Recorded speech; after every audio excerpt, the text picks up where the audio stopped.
Hi patrons, welcome back. Thank you so much for being here and supporting me. I can't believe it. I hit 70k recently in the last couple of days and it is a dream come true.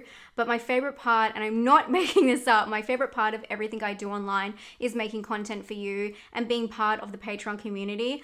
On my darkest days making content online, which is quite hard to keep consistent for 5 years, going on 6 years next year. You guys have got me through. Our little community has become a group of great friends, and I'm so grateful to have you. On whatever tier you're on, you have kept me going and really put a fire under my belly. So thank you so much for being here, and thank you for supporting me. Today's video is going to be quite interesting. I don't want to ruin anything, but it is dedicated to someone who's very special to the Patreon, and I hope you'll get something out of it and it'll get you thinking about films that you feel this way about. And if you do feel this way, please let me know what kind of films they are down below. Let's get started. This is Carnosaur, the greatest meme. In 2020, a meme is known as an image, video, or piece of text, typically humorous in nature, that is copied and spread rapidly by internet users, often with slight variation. But really, the term was coined by Richard Dawkins, and it's more about an element of a culture that is passed through society, leaving its mark on the world. You see, a meme isn't just a joke or a token of something that's relatable. It often carries symbolic meaning, representing a phenomenon. Richard Dawkins coined the term in his 1976 book, The Selfish Gene. In this, he said that memes should be considered as living structures,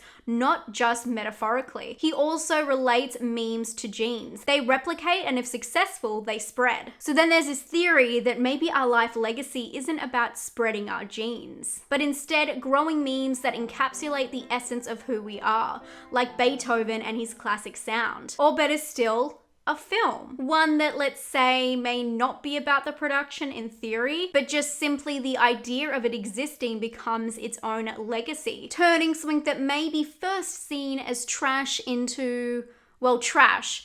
But it's trash because it's well known for being trash. I'm no expert, but Carnosaur seems to be the perfect example of this. Carnosaur is an American sci-fi horror film from 1993. Directed by Adam Simon, the film is loosely based on the novel of the same name from 1984. The film follows a genetically manipulated dinosaur that escapes a bioengineering company and wreaks havoc on a small town. The producer of the film acquired the rights to the novel in 1991. And the project entered production 2 years later to capitalize on the extensive marketing campaign used to promote, yes, Jurassic Park.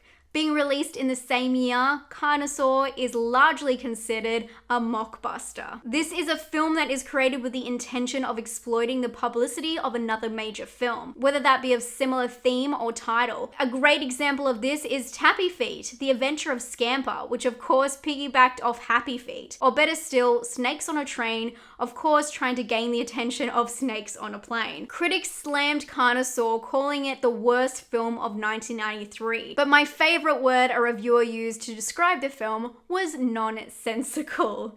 And the film actually has a 3.6 on IMDb today. But as Richard Dawkins says, and I'm paraphrasing, it's not always about the whole picture, because sometimes just the idea of a clusterfuck of a film can live on forever as its own thing. Carnosaur may be a distant memory or nightmare to most, but within our group, it lives on because of one member, and that is Wilson. Wilson has been a part of my Patreon since July the 11th of 2017, and since the first day he has never stopped talking about Carnosaur. One time we even watched it for a hangout. My ears and my eyes were never the same. Look, this film isn't that impressive, even with its horrific body count of 32 people within only an hour and 22 minutes. But to Wilson, it's everything.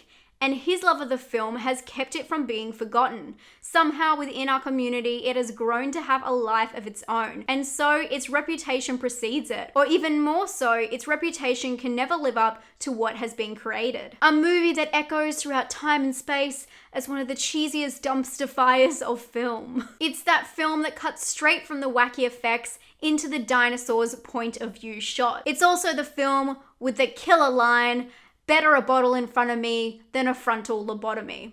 Better a bottle in front of me than a frontal lobotomy. It's actually really good. It's a really good line. And the last thing I learnt just today is if you watch this film in double speed, every time they mention the cluckers referring to the chickens, it sounds like fuckers. Films like Carnosaur transcend their initial intention because they become, as I said before, a way to carry symbolic meaning representing a particular phenomenon. Wilson's love for Carnosaur has transcended the film itself, and Carnosaur now lives on whether we like it or not. Because we continue to talk about the film, it's been replicated and it's spread. So a film that was meant to piggyback off of Jurassic Park has become one of the biggest memes within our community and will live on and be passed down probably long after we're gone.